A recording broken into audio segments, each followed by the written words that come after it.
Is it you, Alosha? You were the first to discover the investigation report, and you had plenty of time to slip the note inside to mislead us.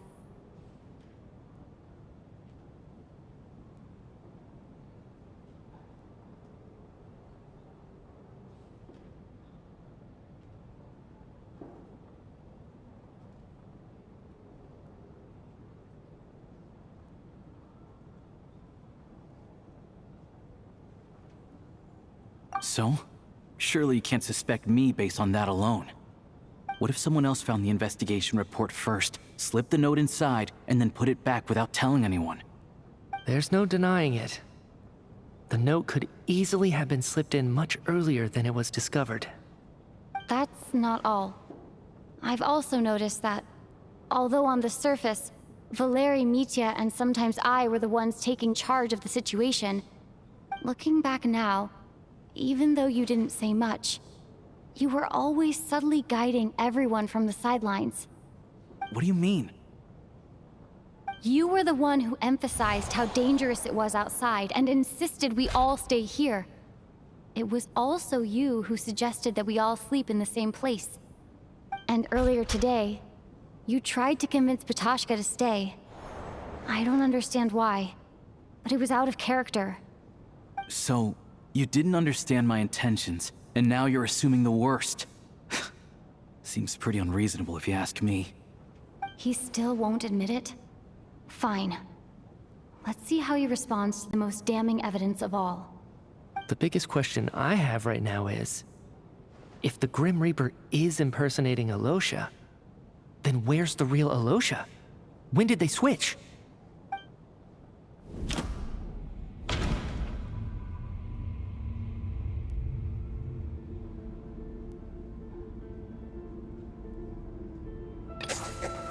That's right. This was the moment. Right at the start, before any victims had even emerged, Alosha...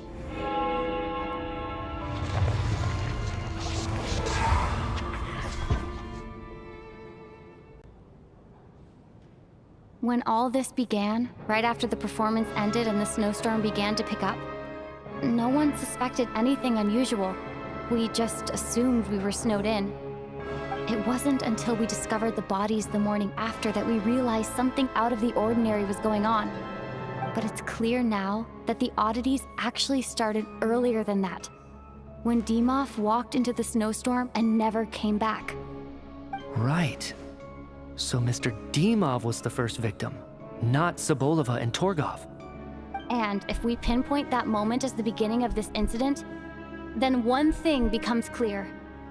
Alosha, you are the only person who walked into the snowstorm and came back without the help of Vojanitsa's Requiem. More precisely, Alosha never came back at all. The one who came back was the Grim Reaper. Not bad. Well, since you've backed me into a corner, I suppose there's no point in keeping up the act anymore. Alosha? You're the Grim Reaper? I am no such tired cliché. Mortals should address me as the ruler of death.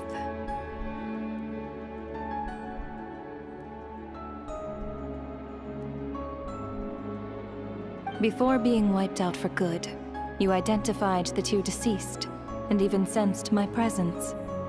A commendable achievement, far beyond what I expected. I heard you can ferry souls. Those deaths each night. Were they your doing? Your initial conclusion was correct. Due to the existence of the two deceased, the ley lines yearned to reclaim those long-lost souls. Every night they devoured an equal number of souls to fill the void. This required no intervention from me. Though, of course, ferrying souls is indeed my authority. Here, take a look.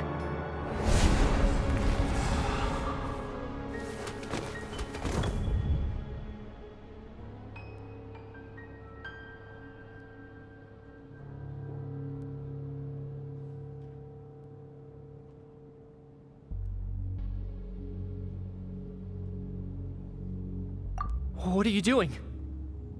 That takes care of today's too. Don't get so worked up. You are already dead, and your souls must return to the ley lines. I know we're already dead. You murdered us, didn't you? Murdered? No. Murder is when mortals usurp my authority. Death is my jurisdiction. If I require someone to die, I need not resort to such laborious methods as murder.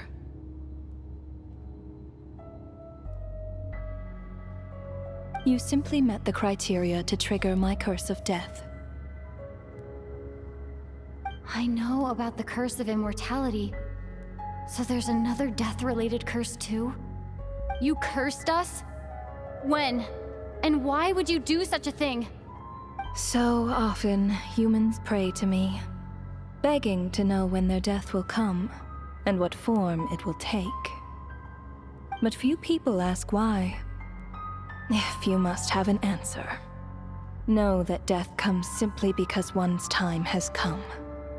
So you're not gonna tell us the truth? Hold your tongue. By all rights, you shouldn't even be allowed to speak with me. Those angels from the past are to blame for the reckless renovation of the ley lines here. It's made my work on this occasion infuriatingly complicated. Work? So trapping us here, making us watch our friends die, that's just another day at work for you? You clearly have a lot of questions. Fine. As a reward for your remarkable accomplishments over the past few days, I shall answer a few of your inquiries, provided they aren't too unreasonable. After the physical body dies, the soul must return to the ley lines for that person's death to be considered complete. My work encompasses the entire process of death, including, naturally, the guiding of souls into the ley lines, with which you are now so familiar. You must also be rather familiar with Natlan's Night Kingdom, I presume? It was I who supported the creation of the Night Kingdom. It provided a convenient means of guiding the souls of Natlan. Here, too, the ley lines connected to the theater underwent some modifications. The angels hoped to make them capable of accommodating the souls of some special creations. But this actually hindered their ability to accept ordinary souls to some degree. This effect manifested itself after you died from the curse in the theater, leaving you stranded in the afterlife, unable to achieve a complete death. But if souls who die from the curse of death fail to return to the ley lines within a short window of time, they will miss their chance for good. Then, they will remain forever suspended between life and death, no longer subject to the authorities of either. So if you don't resolve this matter soon, and see all our souls return to the ley lines before long, we'll escape your control. Nitya is sharp. This must be what Renova was worried might happen, and the reason she got involved to begin with. But if you have the authority to guide souls, why didn't you just show yourself and get it over with? Why hide among us in the form of Alosha? You seek to understand the mind of a god. Very well. I'll tell you. This is a theater, and I decided I wanted to watch a show about death. That's why I encouraged you to take the events to the stage. I found myself getting quite immersed. I suppose the entertainment you provided makes up for all the trouble you've caused me by being so defiant in the face of death. There. Are you happy with my answer? Can't say I am. Really? But it fits the stereotypes you humans have about gods.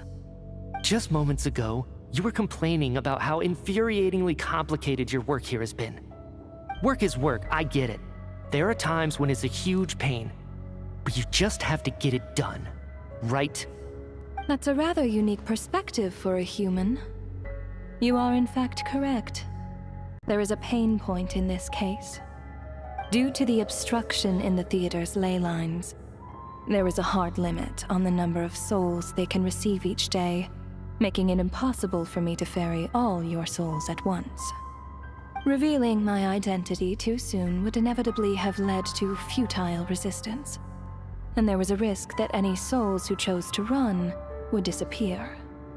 Then there was the issue of the 2 lost souls you called the deceased. The way you resolved that quandary was all part of my design. That's what I don't understand. If all of us were souls of the dead, what made their presence among us special? For centuries, they have refused to return to the ley lines, exploiting the issues created by the angel civilization to resist being drawn in. Centuries of obsession accumulated during this process. You may think of this obsession as the resentment of the dead, and in this quantity, it was a bomb that could have detonated at any moment. It reached the point where I could not afford to leave it unchecked. But the only way to fix it was to help them acknowledge their own deaths, make peace with their regrets, and willingly walk into the snowstorm. Only then, with my guidance, could they finally return to the ley lines. Otherwise, you would not like to know what the consequences would have been. I vaguely remember seeing Patoshka, but in the most terrifying form. Was that in a dream? Is that what would have become of her if she hadn't returned to the ley lines? I see your dreams brought you many revelations. So you see, death in fact grants wisdom to mortals. Souls connect to all things in the world and see the chain of cause and effect between them. It's nothing unusual. Anyway, giving psychological counseling to lost souls is not my strong suit. That is more of an angel's role. It was something I could not resolve directly using my authority, so I decided it was easier to leave the bomb defusal to you. Meanwhile, of course, their presence caused the souls of other members of your party to return to the ley lines each night. From where I stand, that was killing 2 birds with 1 stone. As both issues slowly resolved one another without me having to lift a finger, all I had to do was stay close by and keep the situation under control. Then use my authority to wrap things up at the end. And, of course, while I was at it, I thoroughly enjoyed watching this drama, dealing with death from a mortal perspective, play out on the stage. Sounds like you had it all figured out, Grim Reaper. I just did the math. You said there's a hard limit to the number of souls the ley lines here can receive each day. It's 2, isn't it? That much is obvious, even to a fool. It's time to review this whole affair. If the ley lines can only take in 2 people per day, I need to go over the deaths from these past few days again.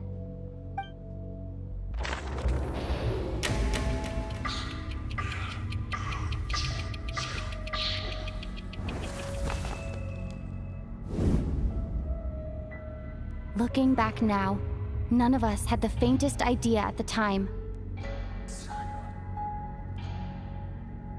From the moment the staff member named Dimov walked into the snowstorm, the incident had already begun.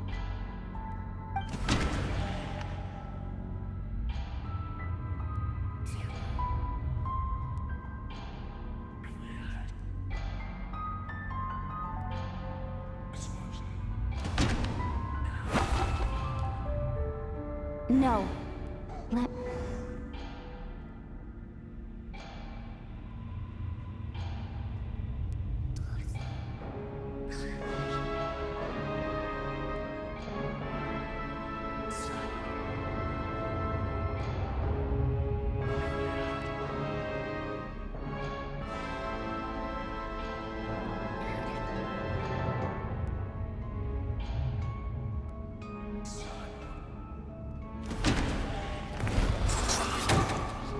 Alosha was the second to walk into the snowstorm after Dimov to investigate.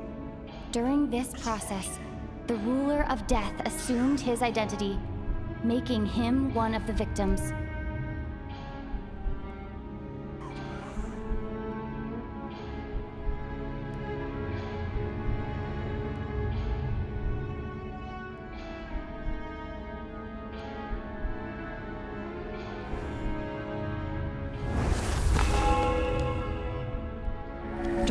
first night in the theater, everyone was caught up in the novelty of it all. No one could have expected there would be victims the very next morning.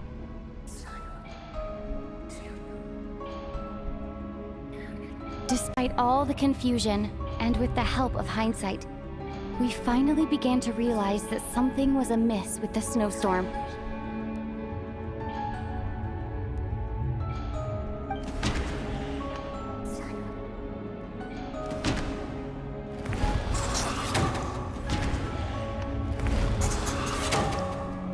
The ley lines devoured.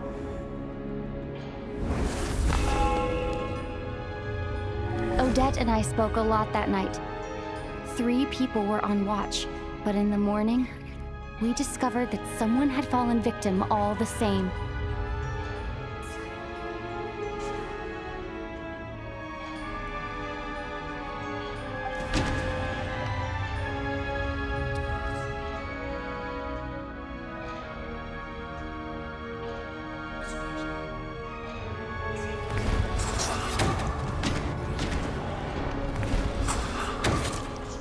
The deaths of Coolish and Ranpana caused everyone to stop suspecting Lelek.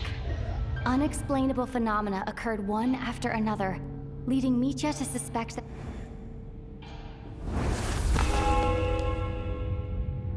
Later, we discovered that there seemed to be an extra person among us, and subsequently discovered the existence of the deceased.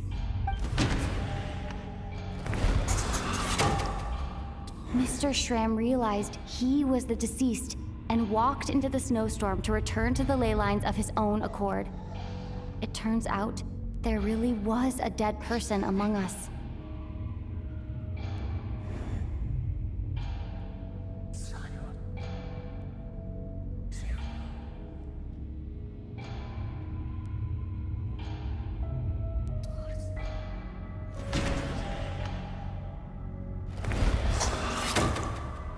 We thought it was all over, but Mr. Valeri's death was a rude awakening for everyone. Once again, the ley lines consumed him during the night. A lot happened today. Mr. Valeri's death led us to discover the connection between the number of deceased and the number of victims during the night.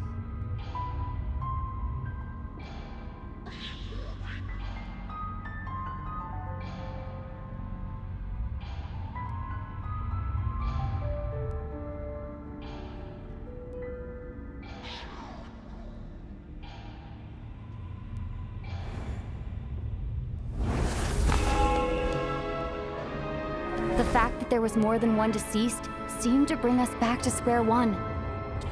Odette revealed some information she had been keeping to herself.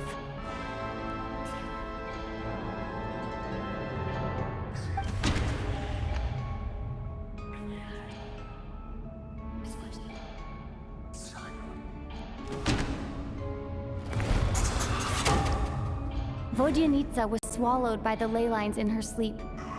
But the requiem she sang before falling asleep was quite a game changer.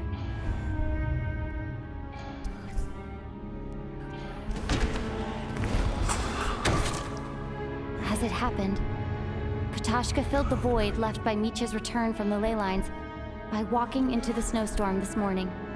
The girl I thought was Child's sister, Tonya, turned out to be another of the theater's deceased. Come to think of it, Katashka was about to walk into the snowstorm at that time, and Renova, unaware that Mitya would return, was concerned that her soul would overflow from the ley lines. That's why she used Alosha's voice to try and persuade her to stay behind. Looking back, I suppose that was an early slip-up on her part.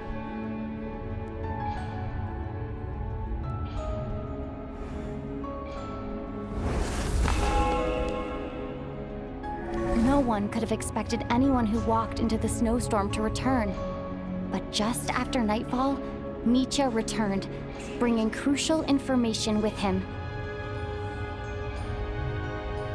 Various truths began to surface, including that all of us were already dead, and that the ruler of death was here among us.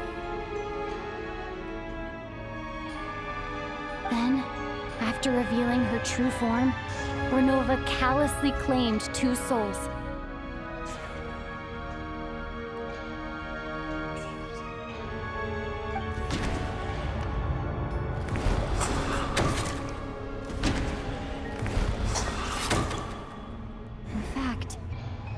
everyone was already dead by the time we took the photo. And in the days since, we've experienced many more partings in the afterlife. Now, only Mitya and I remain. And the true culprit behind everything still stands before us. In Mitya's eyes, I see the same anger and frustration that I feel.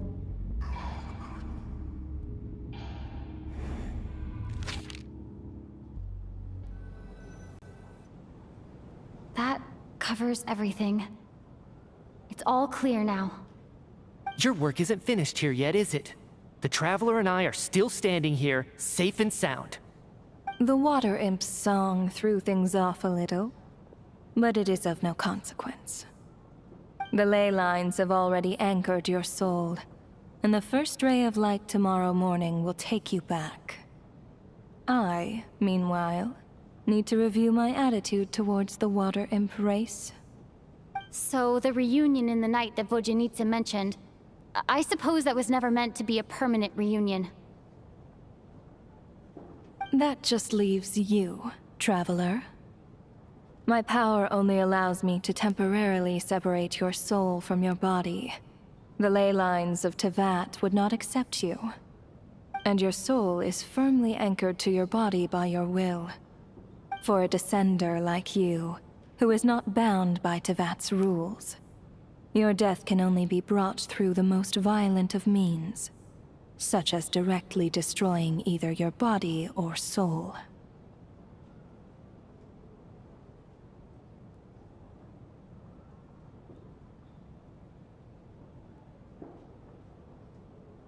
I have no interest in involving myself with Descenders. For now. Although, this may change if Asmodee remains missing, or you insist on interfering with our affairs. One last question then. All our struggles and sacrifices here, they were meaningless from the very beginning, weren't they? Death abides no reason. Besides, what you call sacrifice is merely a concept created by humanity. To me, it is nothing more than a self-indulgent charade in the face of death. Mere mortals fantasizing that their actions could reclaim something from my grasp. A truly laughable idea.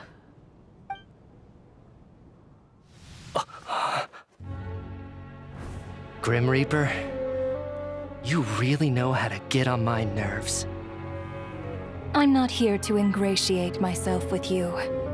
I kill merely because your deaths are necessary. Oh, you've made that quite clear. But humans don't take well to being scorned. Not even by the gods.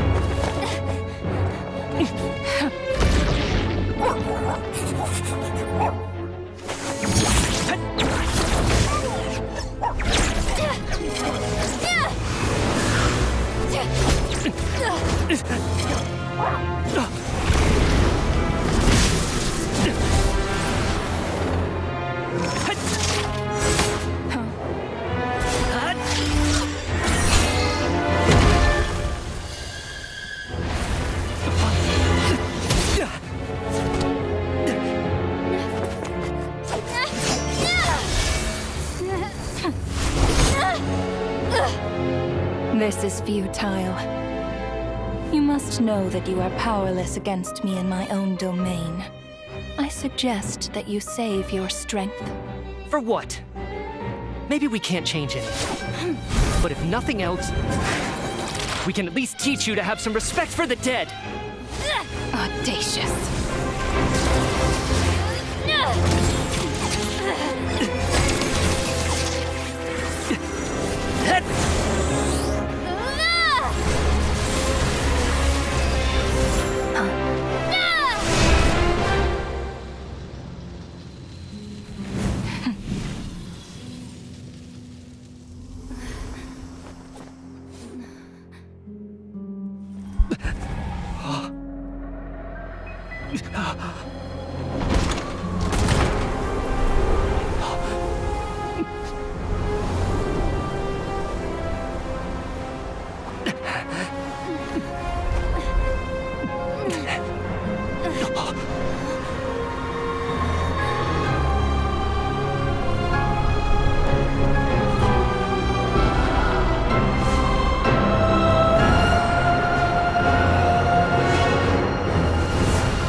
How are you holding up, Odette? What happened to me? How much do you remember? What do you mean? Is the performance over? I can't seem to recall what happened. Has Odette already forgotten?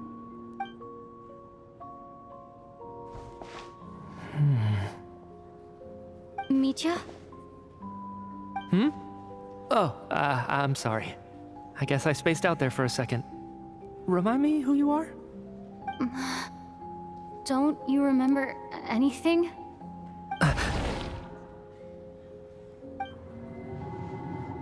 Yeah, I remember now, comrade. Looks like we guessed right. Just like me when Odette found me at the Armory Palace, for some reason, everyone killed by the ruler of death eventually came back to life. Just with one catch. They forgot what happened while they were dead. Odette and the others have already forgotten everything. Why were you able to remember this time? Could this be the reason? You said this is the ruler of death's symbol, right? I don't see anything there. You don't? Huh. Okay, I guess that makes sense. I carved this into my hand in the afterlife, so it's not visible in the physical world. Does that mean I carved this symbol into my soul? What an unsettling thought. Still, at least I get to remember what happened. I suppose it's a blessing in disguise. What about you, though? The ruler of death mentioned that you're a descender? Is that why you can remember? A full explanation would get complicated very quickly, but that's essentially it. Well then, now that it's all over, let's figure out what we've learned. The first thing I notice is that everything here is precisely as we left it, right before our deaths. This confirms that time passes differently in the afterlife than in the real world. They say that right before death, time slows down and your whole life flashes before your eyes. That must be how you know you have one foot in the afterlife by that point. Anyway, clearly the few days we spend in the afterlife probably only amounted to a few short minutes in the real world. This also aligns with previous reports of widespread temporary memory loss among the Armory Palace personnel. Now it seems likely that those were all brief deaths caused by the Grim Reaper's so-called curse of death. To those unaware of the truth, dying and coming back to life must feel similar to a short bout of catatonia.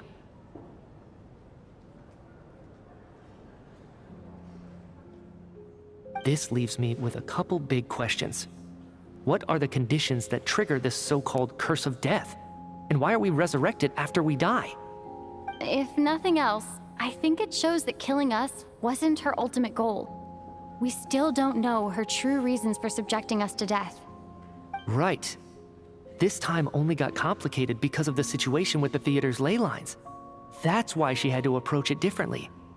If the previous incidents of amnesia among the researchers are anything to go by, killing us is usually a pretty routine matter.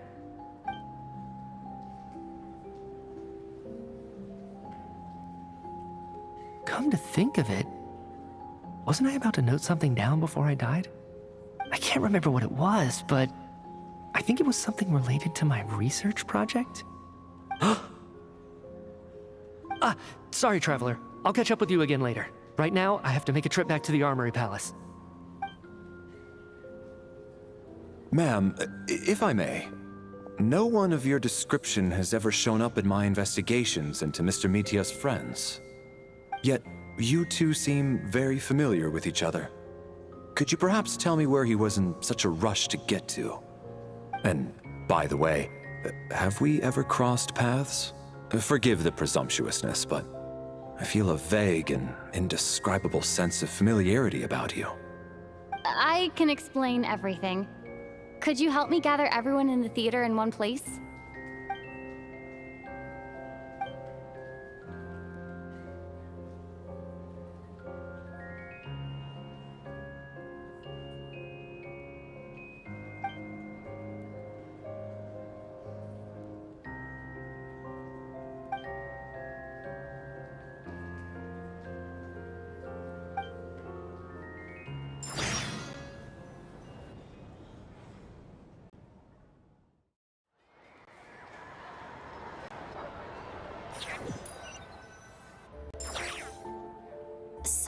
Chuganov really is going to shut down the factory.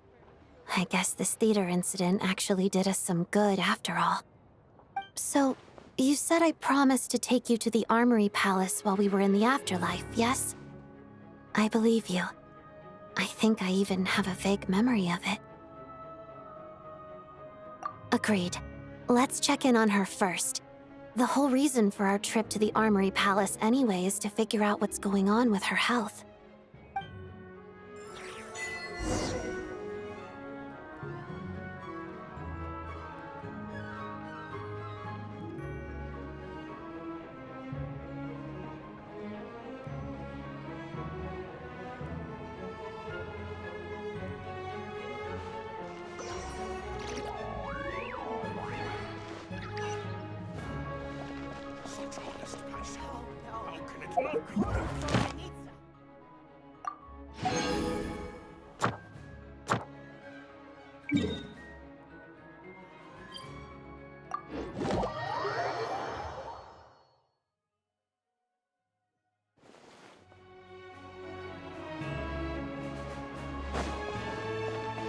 Ad Astra Abyssosque.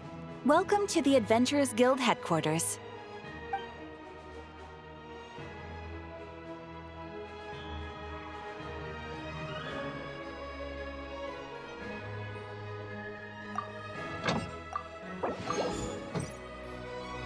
Ad Astra Abyssosque. Welcome to the Adventurers Guild headquarters. Thank you for completing.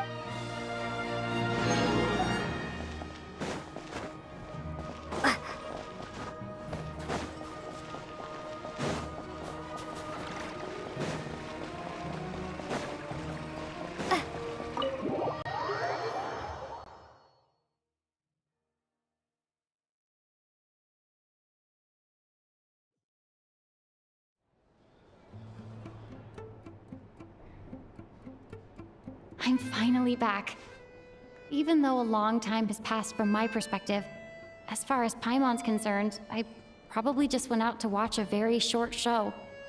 I should keep my emotions in check when I see Paimon again, or it'll seem weird. Wait. The atmosphere here feels off.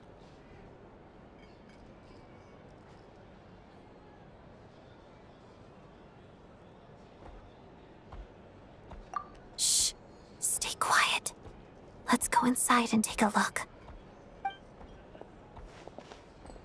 Have we still not been able to notify Child yet? We need new orders. What if that person comes back again?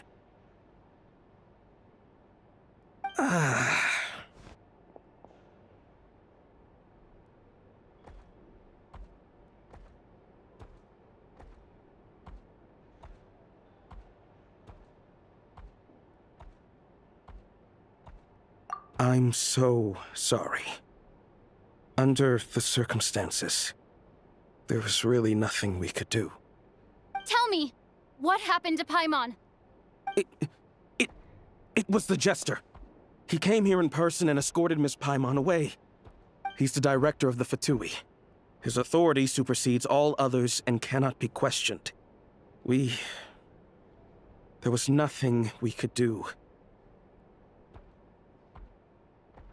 How long ago did he leave? And what was Paimon's status? It was about an hour ago. Miss Paimon was fast asleep at the time. The Jester simply walked off with her as if it was only natural. I assure you, he absolutely did not use any force. Do you know where they went? The Armory Palace, most likely. Lord Piero, the Jester, has been overseeing the experiments there lately, keeping a close eye on their progress. Everyone in the Fatui has heard about it by now. I'm surprised he came in person. Whatever his reason for taking Paimon, he'll most likely return to the Armory Palace first, which is exactly where we were headed anyway. Then lead the way, Odette. Okay, let's go.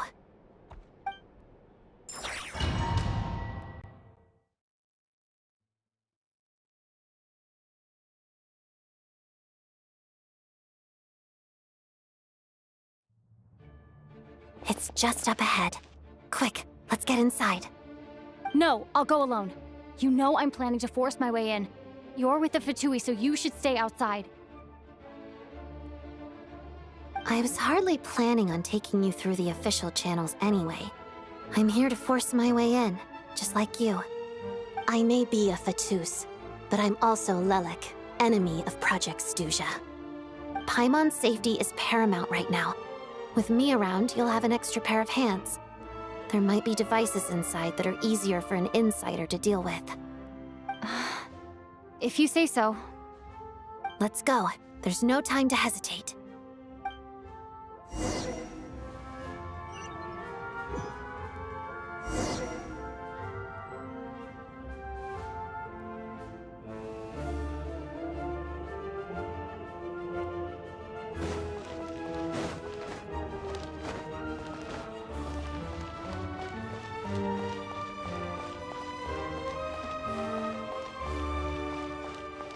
Hey, who are you? This part of the Armory Palace is under restricted access. What do you think you're doing?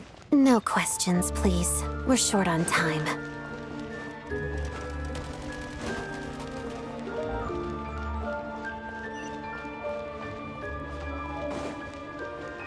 I spell your doom.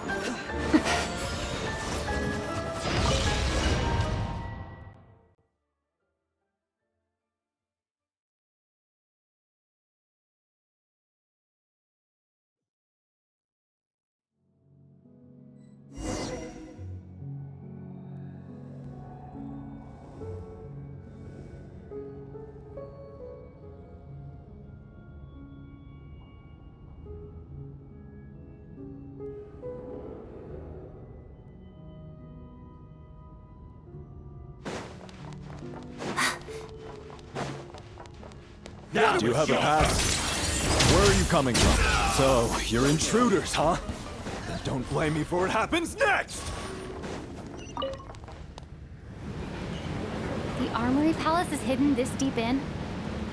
This place is much bigger than I imagined. They're conducting top-secret research, after all. The deeper it's hidden, the better, is standard Fatui logic.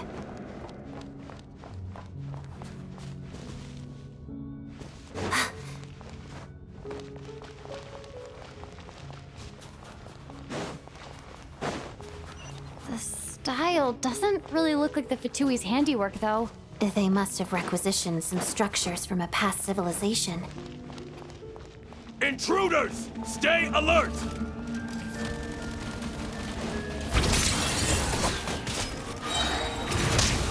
Witness the snow swan's grace. The pirouette.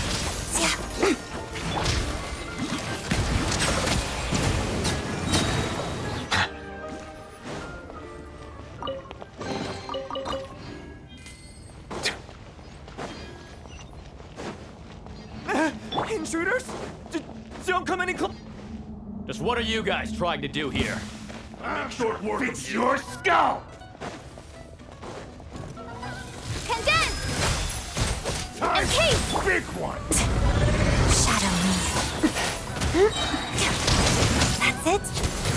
Crystalline Adagio.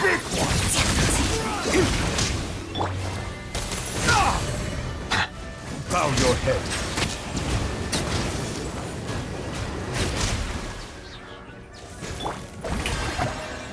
Together. How to death. No one interferes with the Jester's work!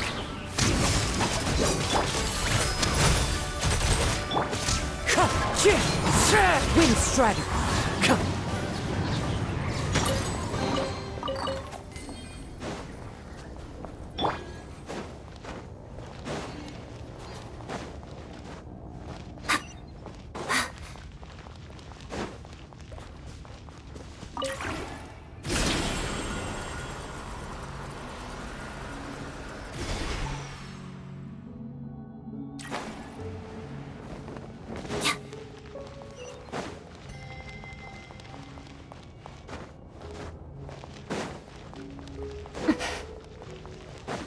Looks like no one's guarding this place. There's something off about that decoration over there.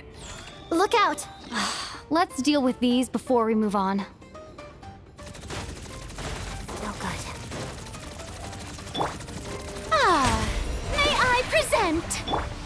Begin. Witness the snow swan's grace. Pirouette.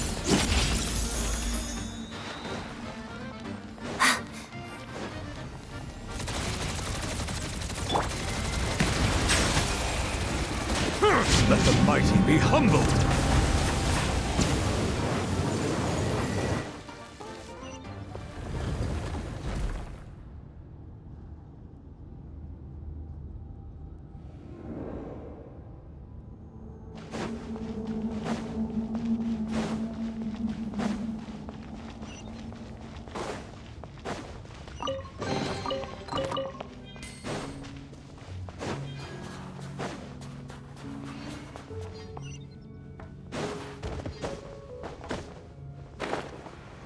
The researchers here probably don't know that we're uninvited guests. Let's try not to hurt them. What's the big star from the theater doing here? That's Miss Odette. She's a member of the Fatui. Was the whole reason for Project Stuja to support the research here at the Armory Palace? Just what are the Fatui and the Tsaritsa planning?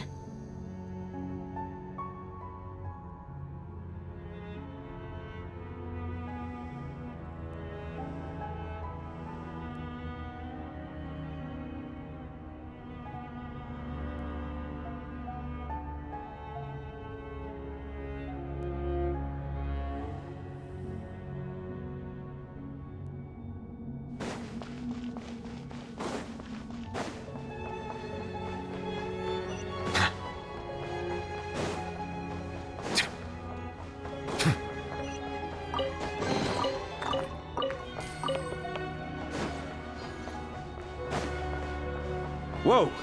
Who are you? Never seen you around here before.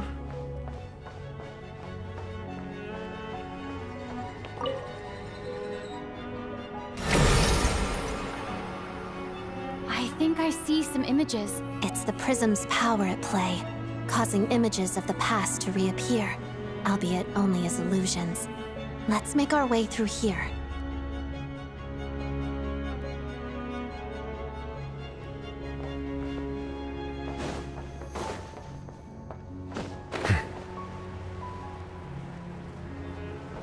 Paimon and the Jester?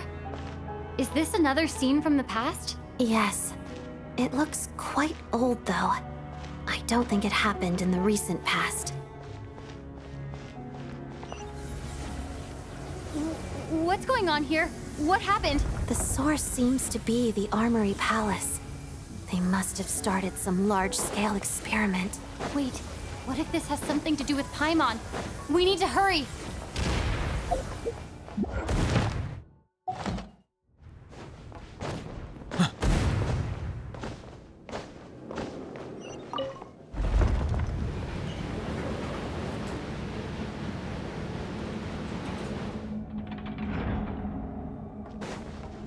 We're almost there. The Armory Palace is just up ahead. Paimon, please be okay. Mission!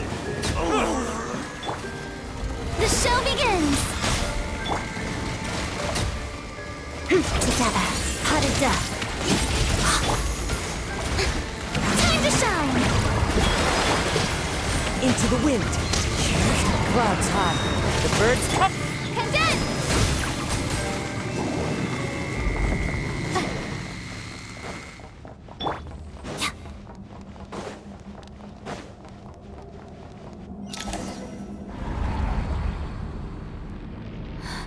What's going on?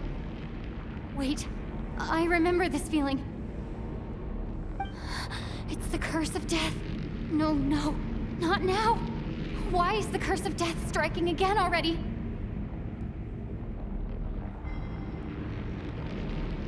Odette?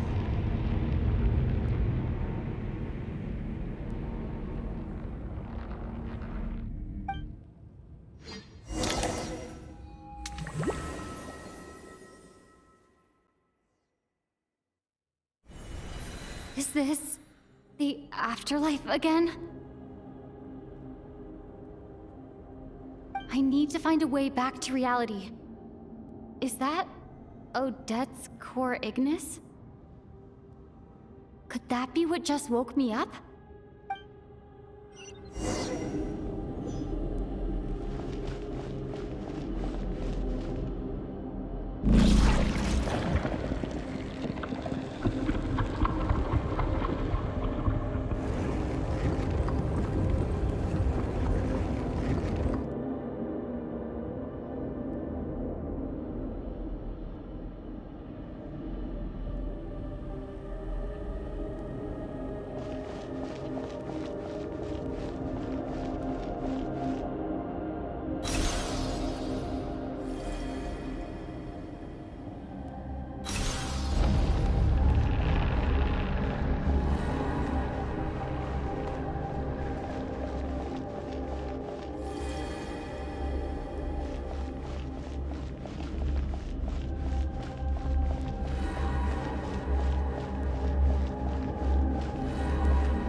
Odette!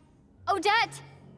No signs of life, but past experience says that she should be resurrected before too long. Right? Did Odette intentionally use her core Ignis to guide my soul? I feel like something similar happened in a dream I had before. Thank you, Odette.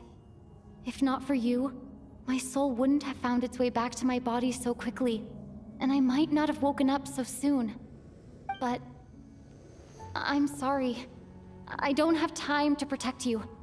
I have to use the time you bought me to get Paimon back.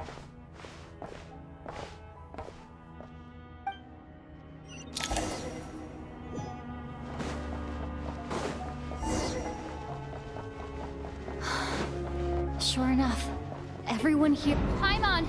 Paimon! No, wait. Paimon probably didn't escape Renova's curse either. She won't be able to respond to me right now. I'll have to find her myself.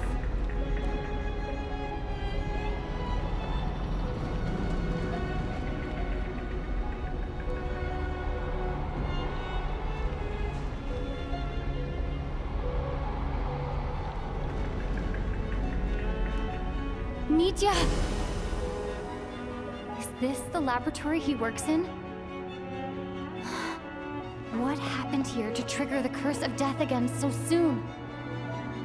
I'll have to ask him when he wakes up. Finding Paimon has to take priority now.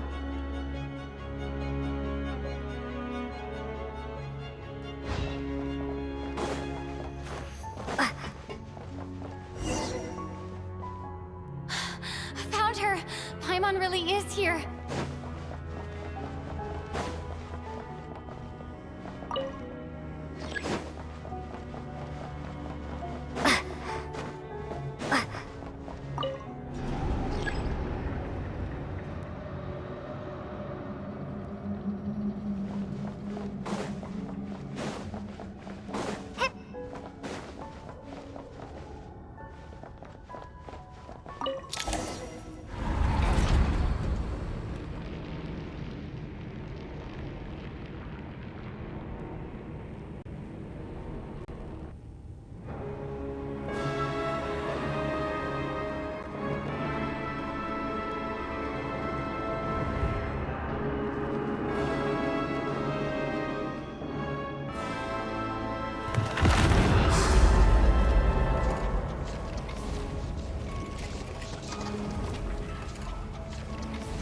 You don't learn, do you?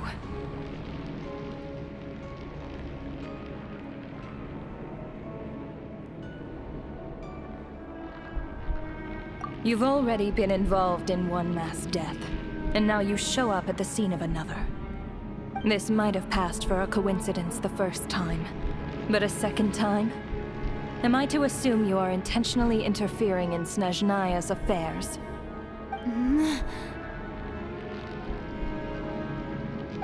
Judging by your expression, it seems that you understand little of what is going on here. In that case, a word to the wise. Do not interfere in Snezhnaya's affairs. A civilization that fails to learn its lesson constantly depletes its own worth. It will one day lose any reason for its existence.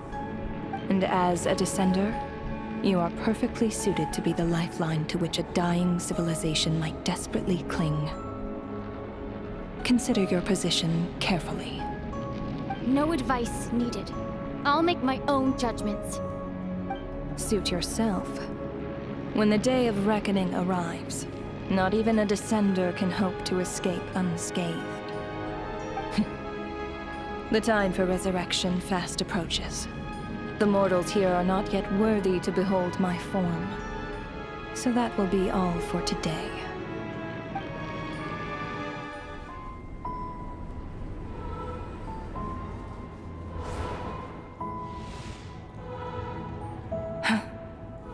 That thing is coming with me.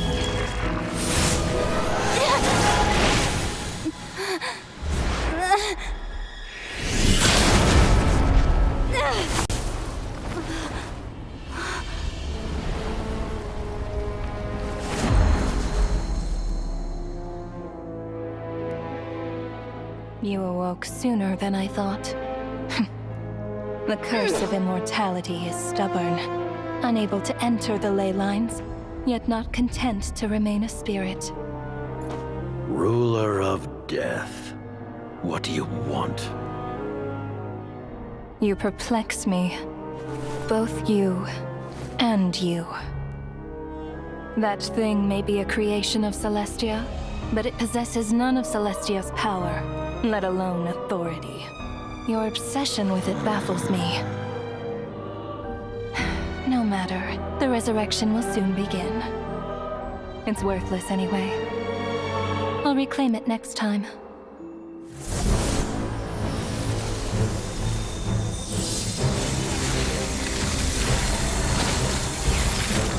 Hey, who says there'll be a next time?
I missed you, Paimon.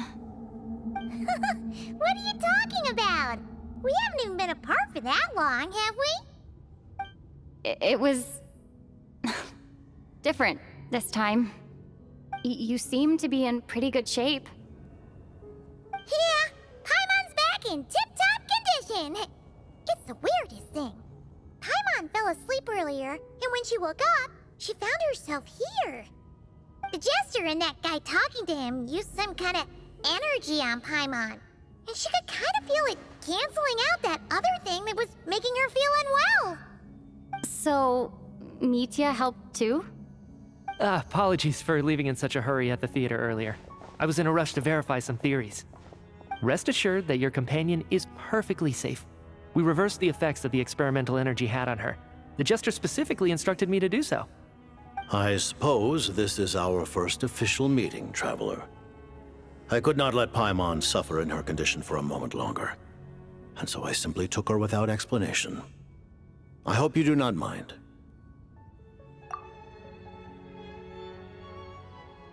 But why would a big shot like you care about what happens to Paimon?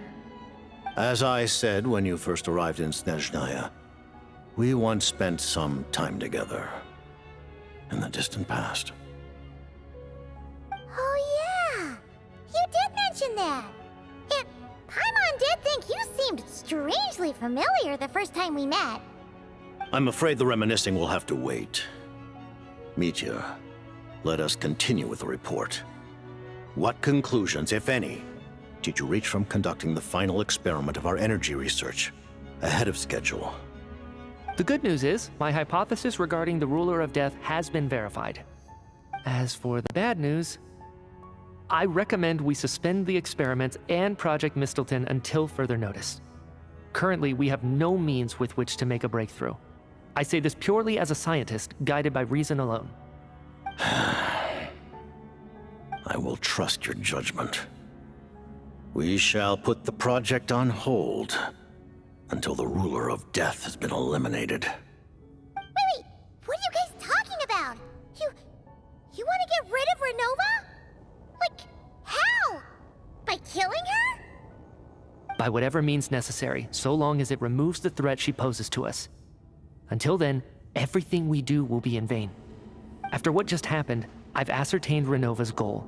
Or rather, the trigger condition for the Curse of Death. Okay, let's hear it. What she's doing is blocking Snezhnaya's technological progress, preventing us from possessing any means with which to threaten the heavenly principles.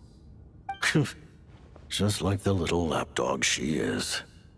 So, any ideas, research, or experiments that lead to technological progress can trigger the curse. Just now, for instance, I was set to launch a final phase energy experiment ahead of schedule. If the experiment was successful, we could have achieved a crucial breakthrough. As expected, though, the moment the experiment began, all the researchers, technicians, and witnesses died from the curse.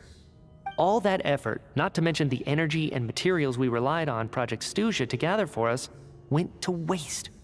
In the end, nothing was gained.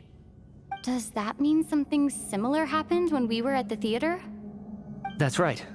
During the performance, I thought of an important breakthrough regarding the experiment, and wound up dragging everyone into this. So the nature of the curse seems to be something like, when moments of technological progress occur, all life in the vicinity is taken away. What a violent method! Of course, that meant the curse was normally limited to the Armory Palace. Since outsiders are forbidden from entering, this mass death phenomenon went unnoticed. Until Odette came along. I believe she was the first witness. The curse of death was triggered just before she infiltrated the Armory Palace that day. But you mentioned something about a final stage experiment. Doesn't that mean you've actually made some progress? That's right. Even with the gods locking certain key components out of reach, humanity can still advance technology in incremental steps accumulated over time. But, as I'm sure Renova anticipated, even incremental progress has its limits, a point where the truth you're seeking must be put to the test in an experiment. You mean the experiment you were just about to do? Yes, we were at a critical juncture, a moment where the quantitative was about to translate into fundamental qualitative change. With this single experiment, we could have brought everything we've worked for to fruition. But now, after already being forced to fumble around in the dark all this time, it feels like we've truly hit an impenetrable wall. As long as Renova's Curse of Death persists, we won't be able to advance the experiment or obtain any results. And with Project Stuja having been in effect all this time, at our nation's current strength, repeated trial and error is simply unsustainable. Only by eliminating Renova first will it be possible to continue advancing our plans. But she's the ruler of death! She can just kill whoever she wants, right? That's gotta be the scariest power ever! Is it even possible to beat her? We'll see. But one thing's for sure. She definitely can't just do whatever she wants. The best proof of that is me, standing here, very much alive. You're saying... Wouldn't it be easier to just kill all of us researchers for good? Why resurrect us over and over again? Why let us advance our technology to this point? So, you're saying even the ruler of death has limitations we don't know about? Exactly. And I think that's where the key to our breakthrough lies. Regardless, the ruler of death has always been an obstacle we must overcome. Indeed, we must face life, death, time, and space. After all, our goal is the heavenly principles. The Fatui want to challenge the heavenly principles? For a long time, I've had a vague suspicion the Fatui and the Tsaritsa were targeting the heavenly principles. But hearing the Jester admit it is still a shock. No wonder that Tsaritsa's goal has always been kept a secret from the people. What kind of road will that lead Snezhnaya down? In that case... Lord Jester, I would like to request some leave. I'd like some time to organize my thoughts and go over the data. Granted. Get some rest, put the experiment out of your mind, and take care that the curse of death doesn't affect any civilians.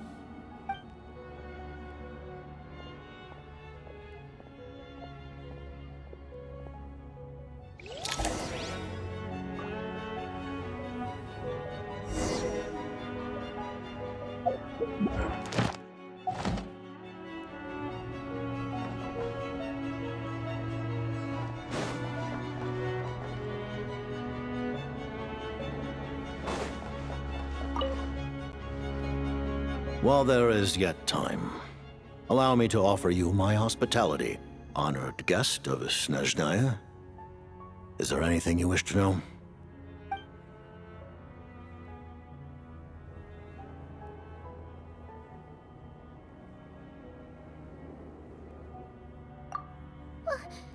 Paimon really doesn't remember.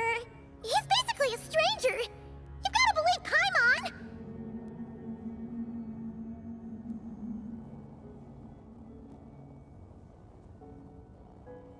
Allow me to explain.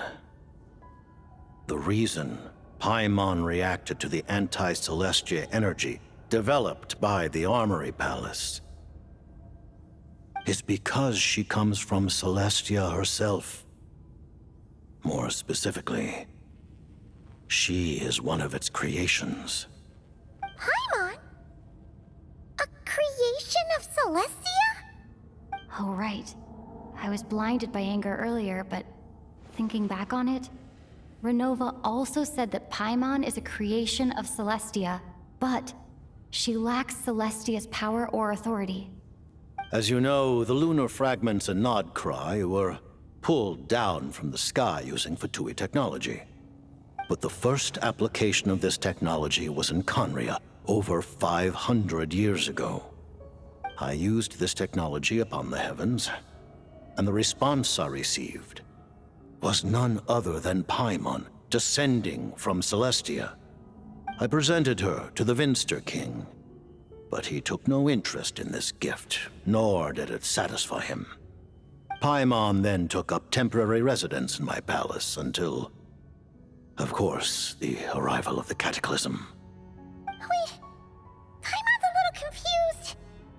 You're talking about things that happened in Conria 500 years ago. You're saying Paimon was there for that?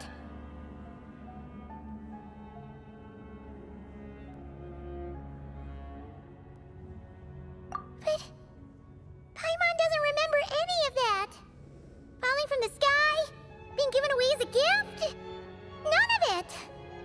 Having lived through the Cataclysm, perhaps you too were burdened with some manner of curse.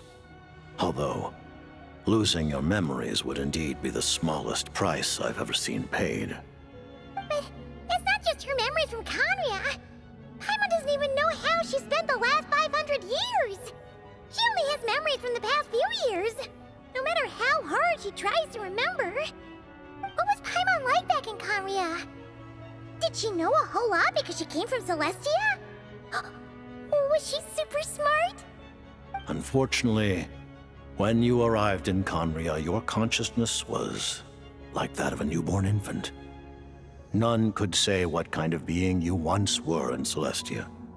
During the time you lived in Conria, your personality was no different from how it is now.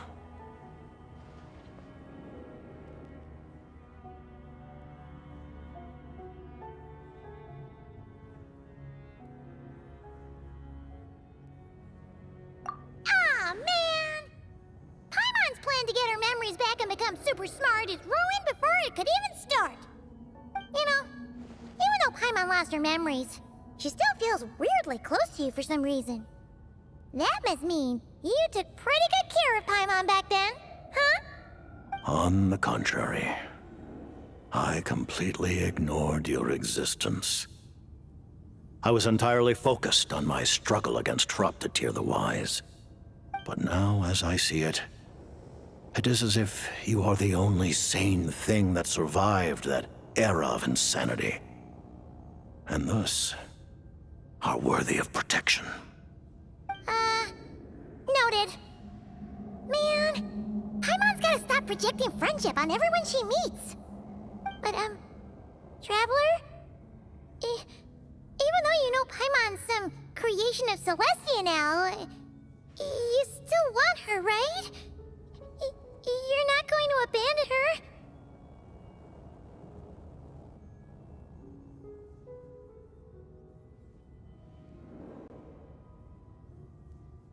Oh, phew! That's a relief. Paimon's just learning about this too. She's barely even processed it.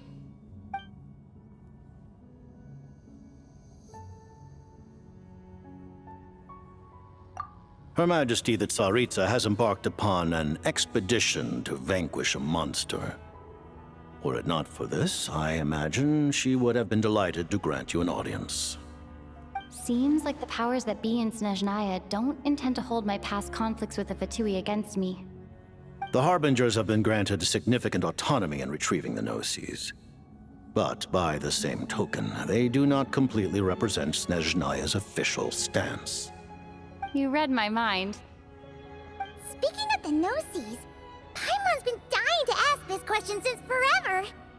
Why exactly does the Tsaritsa want to collect them? Is it something to do with the fight against the Heavenly Principles?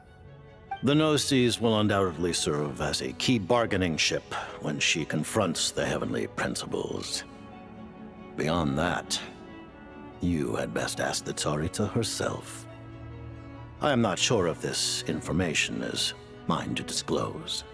What do you mean, not sure? Don't you make the rules? You're the highest-ranking Harbinger! Ugh, never mind. Taking on the Heavenly Principles is something most people wouldn't even entertain in their wildest fantasies. Why is the Tsaritsa so fixated on this? In Tevat today, civilization is nothing but an illusion. Something whose very existence can be negated at any moment. Our civilization may very well be destroyed in the struggle, but as things stand, the Heavenly Principles could choose to negate our existence on a passing whim. And we must not sit back and accept that fate. Only by changing the state of affairs, only by overthrowing the Heavenly Principles, can our civilization truly be said to have taken root. Otherwise, the fate of the people of Conria and Hyperborea is a cycle doomed to repeat itself. Accepting potential destruction in return for getting to control your own fate. Furthermore, perhaps this is still somewhat difficult for you to understand. Are you aware that all the rules of this world are made up of curses? Huh? All of them? Paimon knows about the curse of death you mentioned, and the curse of immortality that you and Dainsleif have. Then, the birth of the Hilly Churls, the rules of Natlan's Ode of Resurrection, those are curses too? Farina's long life seems to stem from a curse placed on her by Focalor as well. Yes. Even a god's love for humanity is a curse the Heavenly Principles inflicted upon the gods. What?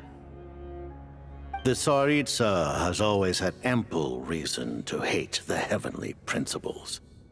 If she can seize their authority, she will reconstruct the entire world, and when that time comes, humanity will be completely liberated from curses and lies. Look forward to it. It will be a world beyond your imagination. Though the ordinary people of Snezhnaya may not understand these details, in this frigid land locked in a ceaseless struggle against the environment, In this nation to which the gods have never shown favor, we all believe that standing in solidarity with the Tsaritsa in our shared struggle will surely usher in a new and better world.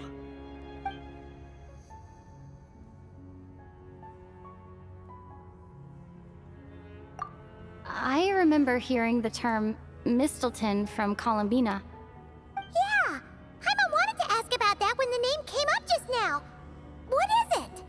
Paimon's heard of Project Stuja, but not this one. As you know, Project Stuja is a series of measures enacted to consolidate our nation's resources, the greater purpose of which is to serve Project Mistleton. Many of the things you have encountered thus far are essentially for the advancement of that project. This includes the Kuvaki Experimental Design Bureau in Notdry. Researching Kuvaki was merely a facade. Its core objective was to use local resources and research findings to build Mistleton itself. And that's a weapon built for the final battle against the Heavenly Principles, isn't it? Huh? How did you know that? I was given some intel, and I made some deductions. Wait. You must mean that thing over there. Oh, Paimon's gotta take a closer look at this thing. Especially after you guys sent so many people to Nagrai to work on it. Kuvaki alone will not break through Celestia's defenses, let alone challenge the Heavenly Principles. The Heavenly Principles are no doubt accustomed to combating the power of the Light Realm, and elemental energy is simply the power of the human realm, converted to that form by the Heavenly Principles themselves. Any attempt to use this power against its creator would be a futile endeavor. For now, therefore, we have set our sights on the form of energy associated with the Third Descender and the Stellar Linchpins. This may hold the potential to allow Mistleton to contend with the Heavenly Principles. You could say that by reverse engineering the Stellar Linchpins to extract the energy within, we have obtained a source of anti-Celestia energy.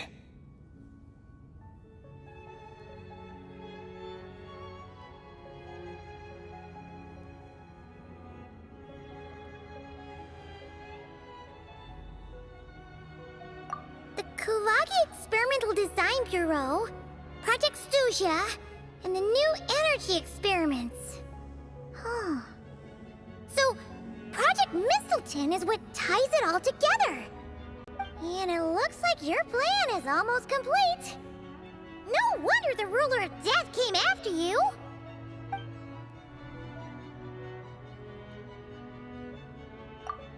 Thank you for telling me so much. I'm a bit surprised, honestly. I didn't expect you to be quite so transparent with me. Given the circumstances, the Fatui need not hide anything from our allies. Allies? To advance Project Mistleton, we must first resolve our issue with the Ruler of Death. And if I presume correctly, you have no intention of letting her actions go unpunished either, do you? That's right. Ever since she said she intends to reclaim Paimon when we next meet, I figured reconciliation was out of the question. Against an opponent of this caliber, deliberating over our allegiances would waste time we do not have. We must join forces unreservedly with whomever we can, if we are to stand anything like a fighting chance. You're going to challenge the Ruler of Death? Just for Paimon? But Paimon's only...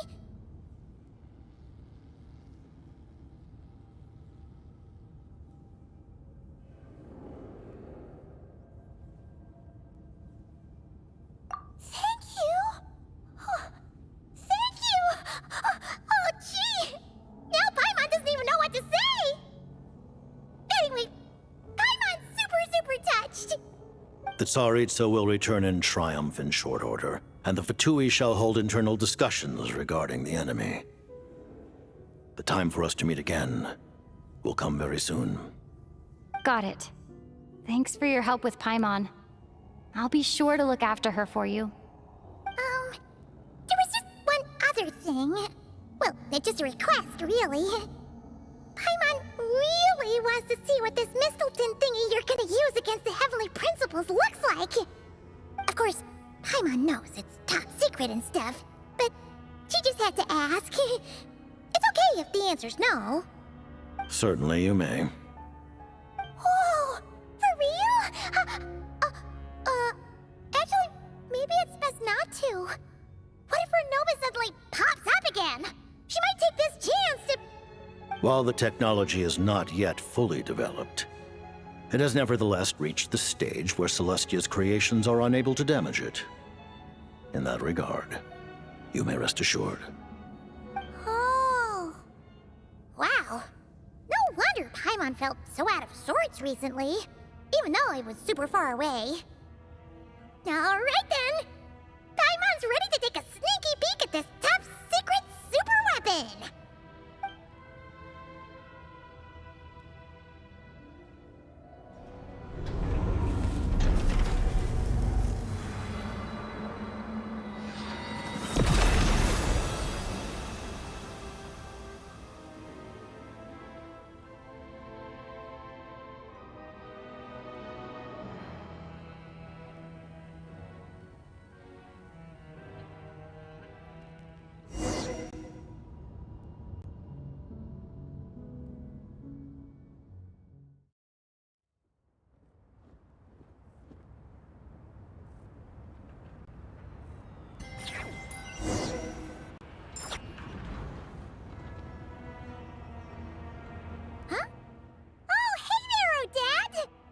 Paimon?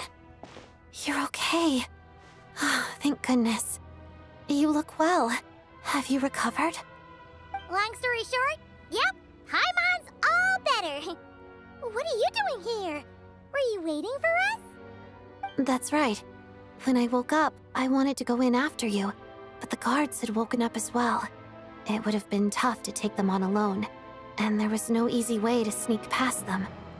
So, I returned the way I came and waited for you here. It was thanks to you that my soul found its way back to my body so quickly. Thank you. Huh. That actually worked? Nice. I just figured I'd try my luck when that ominous feeling struck me. Really, you should be thanking this thing instead. Anyway, and now that things here are all taken care of, I have other things I should get back to.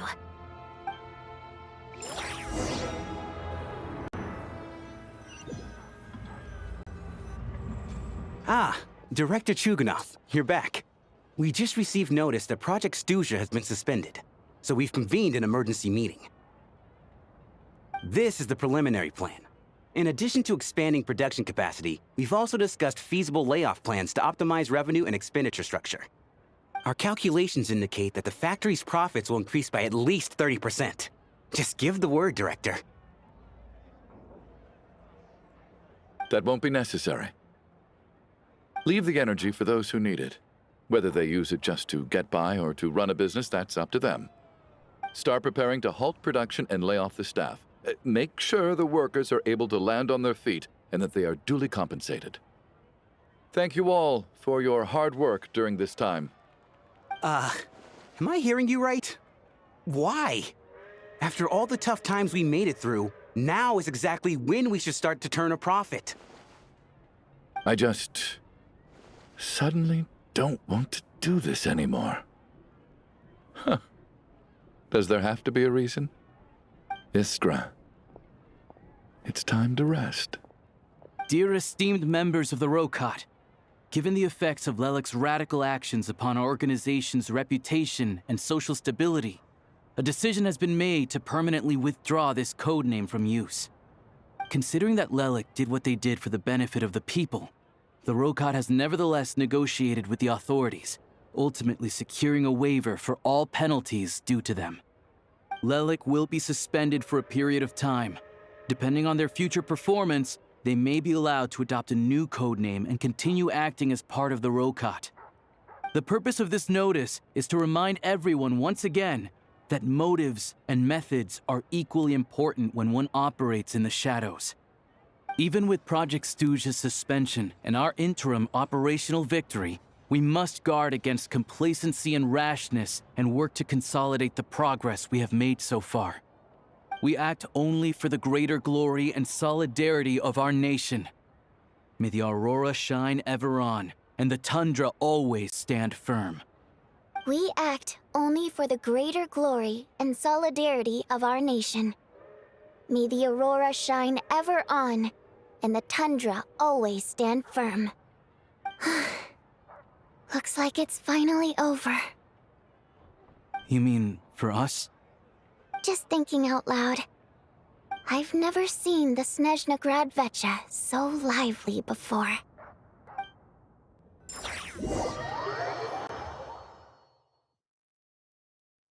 I never once thought I'd come here.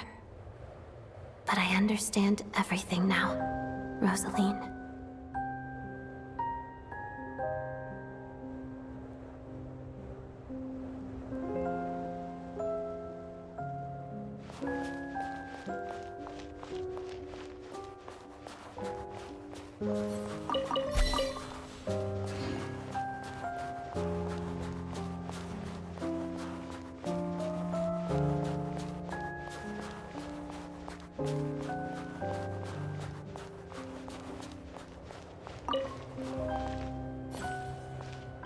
I've seen Spirit Seeker performed many times, including by your mother. Why do you bring that up all of a sudden? Even though the choreography is always identical, every dancer finds a way to make it her own.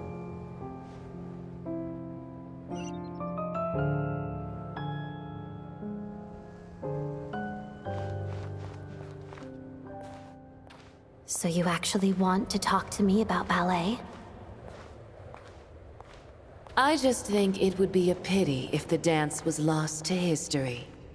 She didn't teach it to you, did she? That was an unusually subtle taunt for you.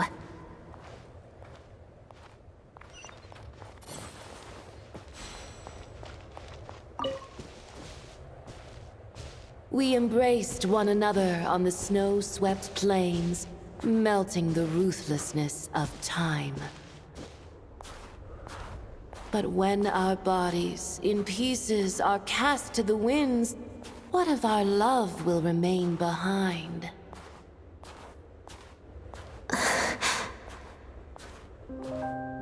Don't tell me you can't sing. Shush.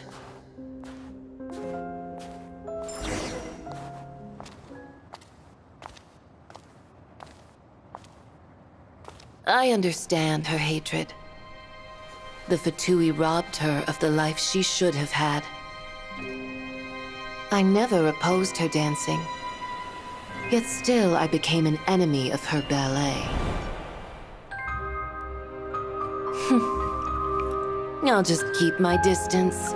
Many despise me. I'm used to it.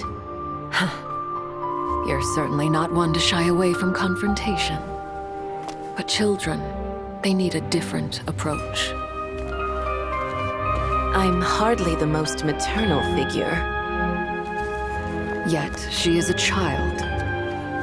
In my experience, while a father commands authority, he must still yield to love. You should tell her what you think about her dancing.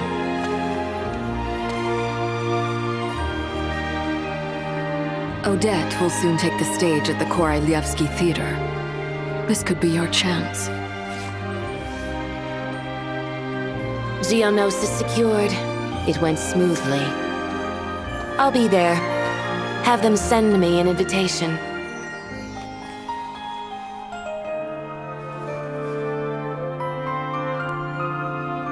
Sadly, things didn't work out.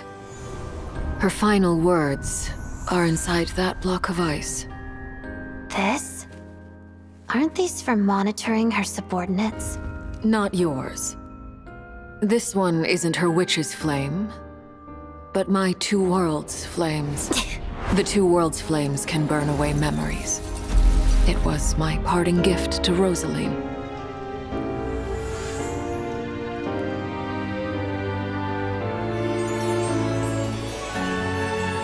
If all goes to plan, she and I will both live to see that Tsaritsa succeed. I believe she'll find peace. But if anything happens to me, she needn't follow in my footsteps. The cryo-energy will fade away in time.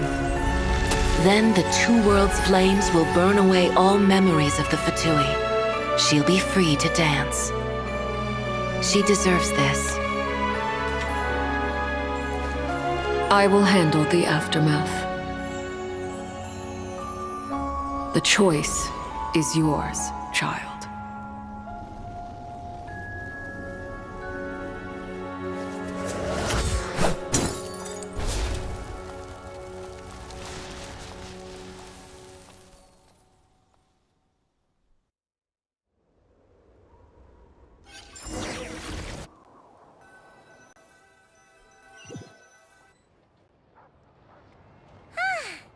Fresh air at last!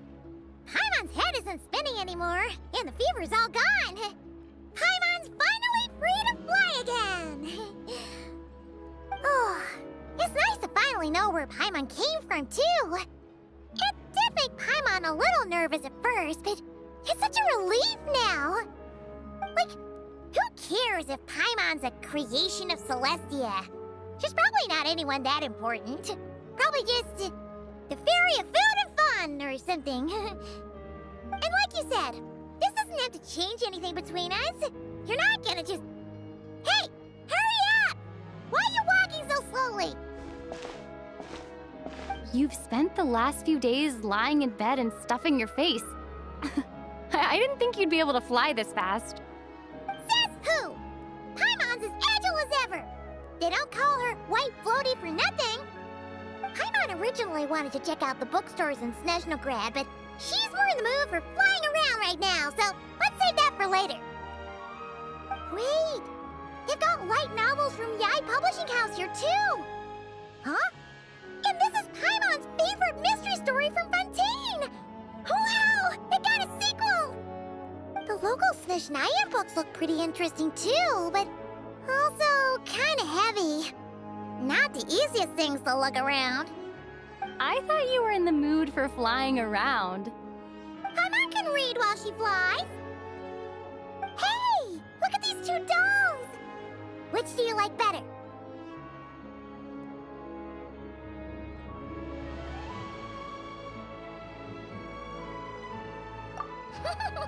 All right, boss, we'll take both. Paimon will have the other one. Oh, I thought we were only getting one. All right, fine, I'll pay. There you are. Thanks for visiting. Paimon will grab this and then... Huh? Huh? Huh?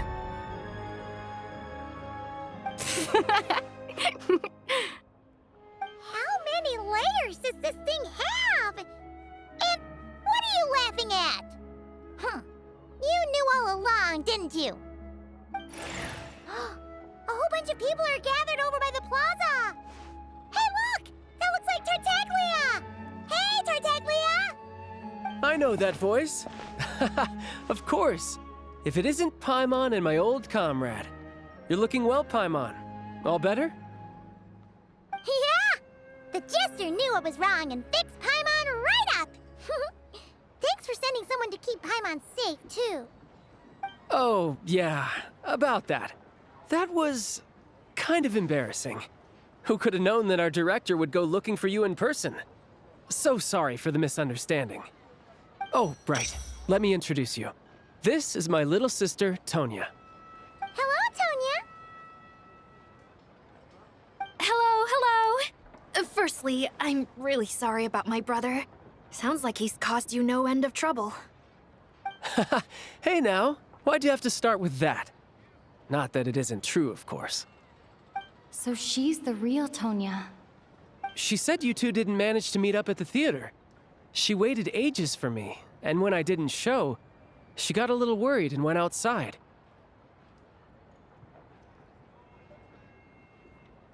I know, right? He didn't bother to say a word to me. I searched up and down the city for him, and he only told me about it when I finally caught him at the gates of Glupov. I've been rushed off my feet lately, so I didn't get the chance to go home.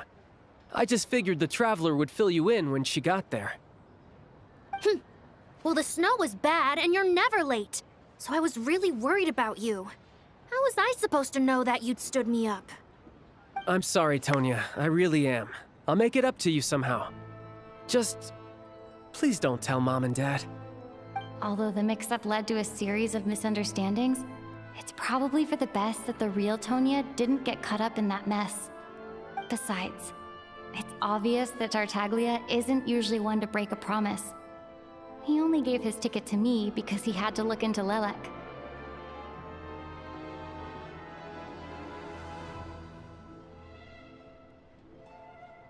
No, it's fine. It just meant I didn't get to see the show in the end. By the way, what did you think? You were one of the first people to see it, you know? I would say... the best is yet to come. Huh? What kind of review is that? Hey, look!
What are they doing?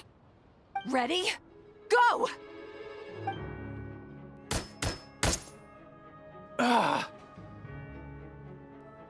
Not good enough. There's no way you can complete the mission if your skills aren't up to par. For real? Come on! I really need this opportunity!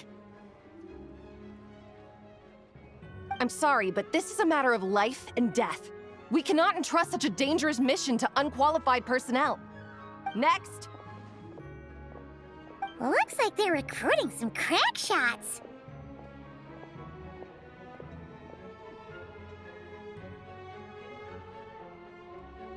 Yeah, from what I've heard, it's not a routine one. The standards this time are much stricter. If this was how they ran every call-up, the Druzhna would have disbanded long ago due to a lack of recruits. Then why are so many people still showing up? Because the pay's good, man. I heard that if you make it through, you even get some chronic crystal, or whatever it's called.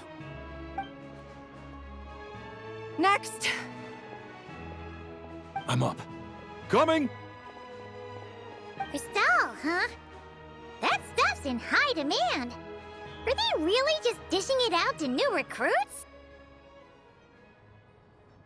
Paimon's with you. You're a shoo-in with your shooting skills. You're gonna win some Crystal and share it out among the villagers, right? This is definitely a job for the Rokat. Let's do it! Next. Ah! It's our turn!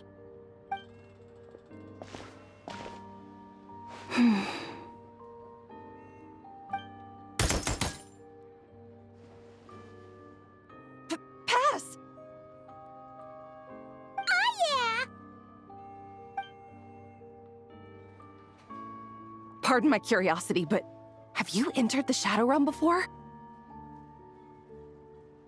Please, follow me first.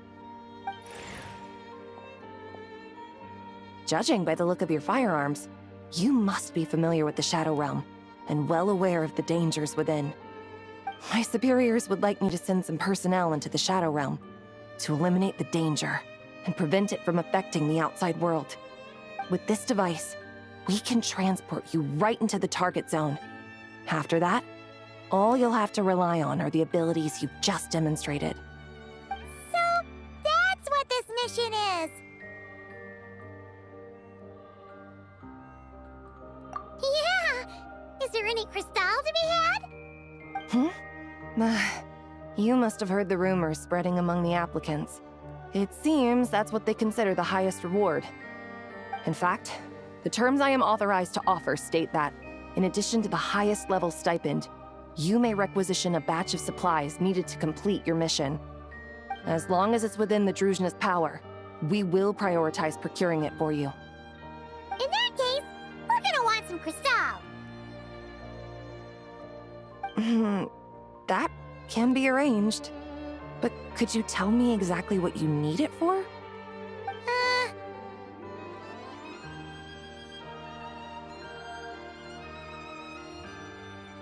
Traveler? I see. Well, if it's a deal breaker, then I can accept your terms. Ma'am, I'm here to report that we found a suitable candidate. It shames me to say that the Druzhna have grown severely short-handed of late. Ordinarily, we should be the ones to complete a mission like this. No, don't blame yourself. Her Majesty arranged the special recruitment project precisely to deal with situations of this kind. Snezhnaya is a great nation, and Her Majesty is confident that there is great talent hidden among the populace. Our task is to find it. Yes, ma'am. Furthermore, do not forget that we have other things in mind for these new recruits beyond simply pitching in where the official forces are unable to. Do you think any of the candidates selected in this round show sufficient potential to take on the Tsaritsa's edict? Funny you should mention that. I think you might want to read this candidate's registration profile. She might just be the person we need. Her? Huh. Isn't that interesting?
Let's test my hypothesis. Come on, keep up.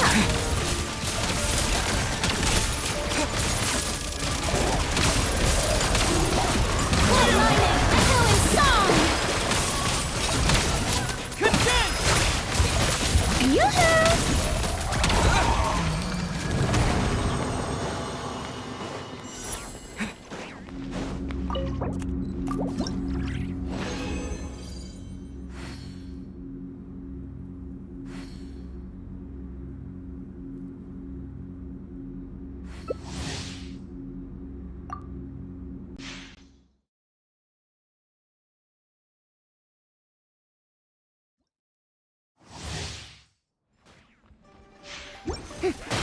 Shower new praise! Take a break. Time to shine! Come on, keep up! What a joke!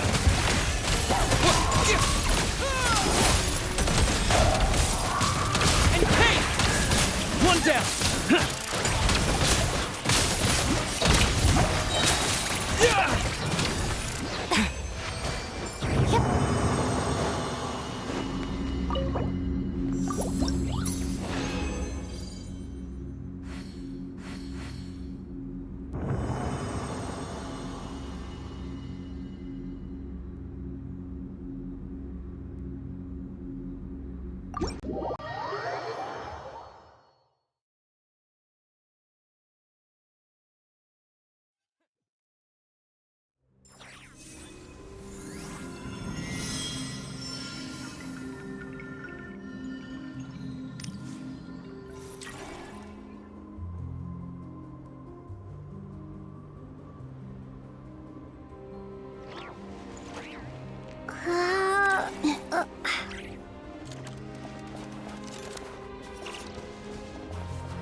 Let's go stretch our legs while the flavors are... So we're doing this the hard way. Silence! Yoo-hoo! Let the world collide! Here's on the loop! Fallen leaves, adorn my night! This! Bow your head.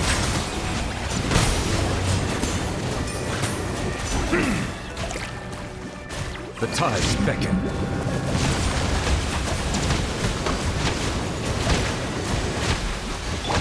A dash of frosting!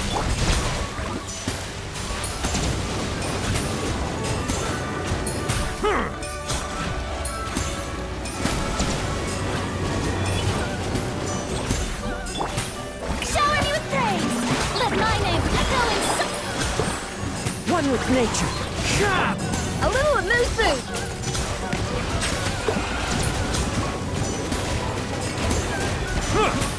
Clouds high, the birds come into the wind. Strike a pose! Settle down. A dash of frosting! The pinnacle of excellence!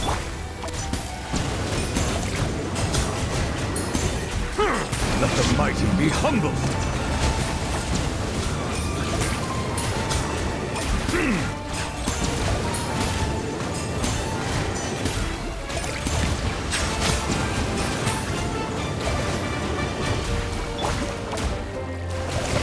Shower me with praise! Let the world collide! A little amuse bouche!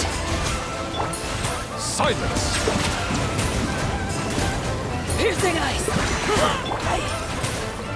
As one with wind and cloud!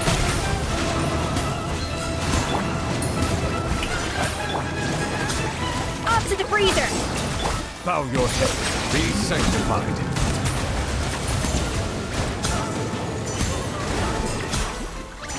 Wash this!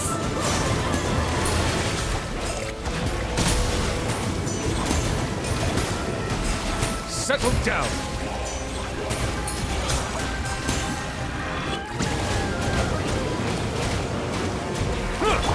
Goose on the loose! A dash of frosting! Yoo-hoo! Let my name echo in song!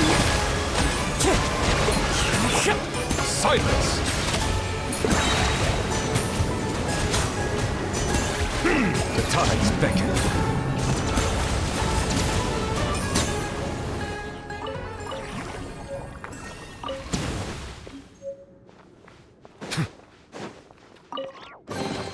Abandoned property belongs to whoever finds it first. So, it's legally yours now.